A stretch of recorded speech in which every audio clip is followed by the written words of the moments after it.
আসসালামু আলাইকুম। আজকে আমি জানাবো এই যে আমার হাতে দেখতেছেন বাদাম। এই বাদাম খাওয়ার কী কী উপকারিতা আছে। বাদাম খাওয়ার যে প্রধান উপকারিতাগুলো আছে এটি হচ্ছে হৃদরোগের ঝুঁকি কমায় এবং আপনার যে কোলেস্টেরল আছে ব্লাডের কোলেস্টেরল নিয়ন্ত্রণ করে এবং ওজন নিয়ন্ত্রণে বাদাম সহায়ক অনেকটাই এবং ক্যান্সার প্রতিরোধে বাদাম সাহায্য করে।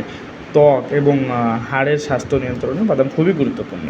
বাদামে থাকা যে পুষ্টিগুণ যেটা ত্বকের জন্য খুবই উপকারী এবং এর খনিজ উপাদান যেটা হাড়ের স্বাস্থ্য ভালো রাখতে গুরুত্বপূর্ণ ভূমিকা রাখে এবং মস্তিষ্কের কার্যকারিতা বৃদ্ধিতে বাদাম গুরুত্বপূর্ণ ভূমিকা রাখে।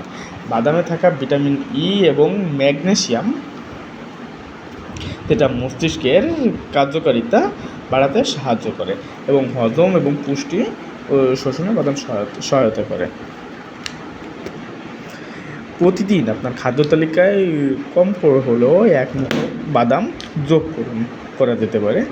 বাদাম আপনি বিভিন্নভাবে খেতে পারেন, কাঁচা খেতে পারেন বা ভাজা খেতে পারেন।